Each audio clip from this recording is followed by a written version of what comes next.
मनु महाराज की बड़ी बेटी आकृति को विवाह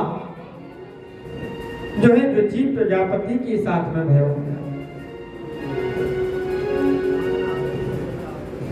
इनके घर साक्षात भगवान नारायण यज्ञ नारायण जो है प्रकट हुए हैं और यज्ञ नारायण भगवान को विवाह जो है दक्षिणा नाम की कन्या के साथ में भयो है। इसलिए बिना दक्षिणा के यज्ञ जो है ना अपूर्ण माना गया है।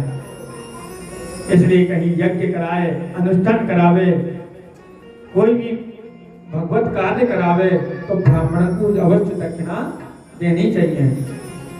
कब बगैर दक्षिणा के यज्ञ जो है अपूर्ण माना गया है। तो सुखदेव जी महाराज कहने लगे कि देखो परीक्षित, मैत्री मुनि विदुर जी महाराज को प्रसंग सुना रहे हैं और देवती मैया की जो 9 कन्याएं हुई उनमें अनुसुईया को विवाह अत्रि मुनि के साथ में भयो है। उनकी कोई संतान नहीं हुई तो अत्रि जी महाराज ने तप कियो और तपस्या करने के उपरांत में उस तपस्या से प्रसन्न होकर के भगवान ब्रह्मा, विष्णु और महेश ये तीनों देव प्रकट हुए और कहने लगे कि वरम दुयातः, कि आप मुझसे कछु मांगो।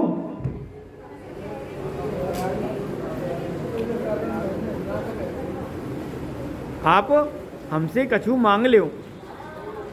तो उस तपस्या से प्रसन्न भये तो अत्रि मुनि ने हाथ जोड़ करके कही कि भगवान मैंने तो एक को पुकारो हो तो आप तो 3-3 चले आए।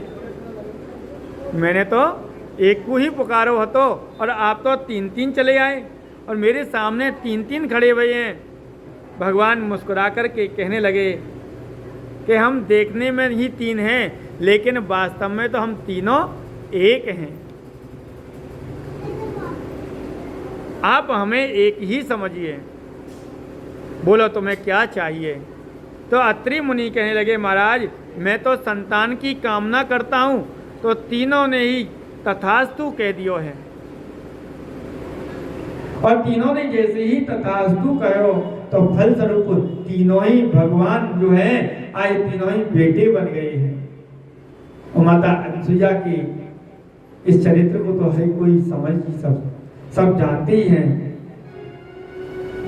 क्योंकि ब्रह्मा जी के अंश से चंद्रमा को जन्म भयो और भगवान शिव जी के अंश से दुर्वासा मुनि आए और भगवान नारायण के अंश से अनुसुईया माँ के गर्भ में जो है आज साक्षात दत्तात्रेय मुनि का प्रागट्य भयो है। आज अनुसुईया मैया के पलना में तीनों लाल खेल रहे हैं। माता अनुसुईया ने डाल तीनों पालना, झूल रहे 3 लाल बन करके लालना। अरे माता अनुसुईया ने डाल दियो पालना, झूल रहे तीनों देव बन करके लालना। झूल रहे तीनों देव बन करके लालना। माता अनुसुईया ने डाल दियो पालना, झूल रहे तीनों देव बन करके लालना। तीनों देव बन करके लालना। झूल रहे तीनों देव बन करके लालना। झूल रहे तीनों देव बन करके लालना। माता अनुसुईया ने डाल दियो पालना, माता अनुसुईया ने डाल दियो पालना। झूल रहे तीनों देव बन करके झूल रहे तीनों देव बन करके लालना।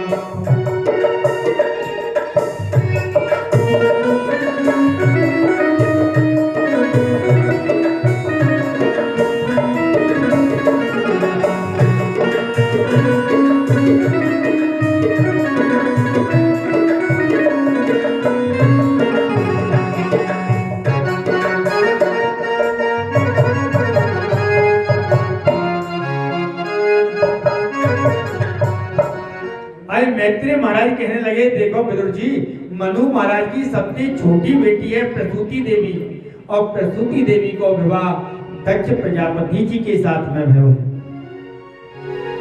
और इन्हीं के यहाँ 16 बेटी बनी हैं। तीनों बेटी ने 16 बेटी ने जन्म लियो। उन 16 कन्या में थी 13 कन्या जो है धर्म के लिए ब्याही गई हैं। उनमें धर्म की मूर्ति नामक पत्नी के गर्भ से भगवान नर और नारायण जिसी रूप में प्रकट भये हैं। बोलो नर नारायण भगवान की। और ये आज भी बद्री विशाल में विराजमान है।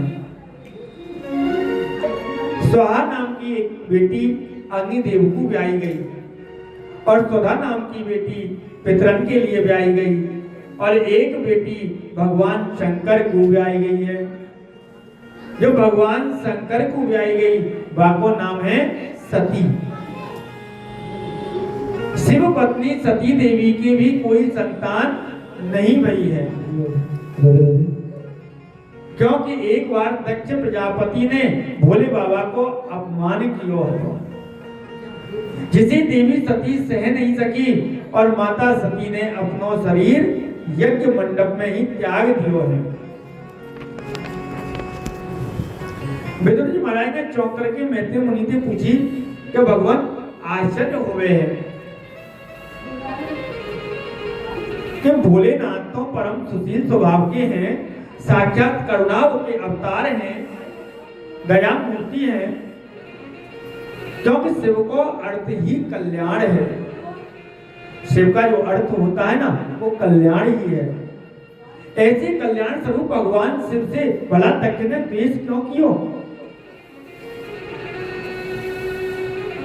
और क्या इतना द्वेष किया कि जिसके बलस्वरूप माता सती को अपना शरीर छोड़ना पड़ा? कृपया करके इस कारण को बताओ। तो आज मैत्रेय मुनि कहने लगे कि देखो विदुर जी, एक बार पिता में ब्रह्मा जी ने समस्त देव प्रकर के बीच में अपने प्रिय पुत्र दक्ष को प्रजापति घोषित कर दिया, और प्रजापति को जो पद पाते ही दक्ष को बहुत अहंकार आ गया, अभिमान ग्रस्त हो गया आज दक्ष जो है। और जब दक्ष प्रजापति को स्वागत समारोह है ना, आज भी नहीं कोई मंत्री बन जाए या कोई विधायक बन के आ जाए तो बाको जगह जगह क्या करें, स्वागत समारोह होगा ना। तो ऐसे ही आज प्रजापति घोषित है गए दक्ष प्रजापति। तो अब तो सभी जो देवता हैं, सभी लोग हैं, वो सब उनका जगह जगह स्वागत कर रहे हैं। आज स्वागत समारोह का आयोजन भयो, तो जिसमें बड़ी बड़ी देवता महात्मा सब इकट्ठे भई, और अपनी उस स्वागत सभा में जब दक्ष प्रजापति ने प्रवेश किया तो सभी सभासदों ने जो है ना खड़े होकर के उनको स्वागत किया है, सम्मान किया है। दक्ष ने अहंकार में चारों तरफ जब दृष्टि घुमाते हुए सभा में प्रवेश करो तो अपने स्वागत में खड़े लोगों को देख करके बड़ा गदगद है गए। लेकिन अचानक उसकी जो दृष्टि है ना 3 लोगों पे पड़ी है, 3 लोगों पे पड़ी, वो उसके स्वागत में खड़े नहीं हुए हैं, ब्रह्मा विष्णु और महेश। तो ब्रह्मा और विष्णु को देख करके तो वो कभी नहीं बोला, परंतु भगवान शिव को देख करके तो वो लाल पीलो है गए। अरे ये तो मेरा दामाद है, मैंने आपको अपनी बेटी ब्याही है और इसने मेरा सम्मान नहीं किया। बस अपनी गद्दी पे बैठते ही वह भाषण देने लग गया। श्रूयतां ब्रह्मश्रोमि सहदेवा सहाग्न्यम् साधूनामृतो व्रतम् नाज्ञानान्न चमत्सरा। दक्ष ने कहा कि देखो सावधान होकर के सब सुन लीजिए, केवल एक ही बात मैं कहना चाहूं कि विशिष्ट लोगों में विशिष्ट लोगों का ही आगमन होना चाहिए, यानी सम्मानित लोगों में सम्मानित लोगों को ही आगमन होना चाहिए। सभ्य समाज में एक भी अगर कोई असभ्य व्यक्ति आ जाए या आकर के बैठ जाए तो सभा का जो स्वरूप है ना वो बिगड़ जाता है। बोलो राधे राधे। सब एक दूसरे का मुंह देखने लगे हैं और सोच रहे हैं जहां पर कोई असभ्य व्यक्ति तो दिखाई दे नहीं रहा है, कौन ये असभ्य है, कौन है?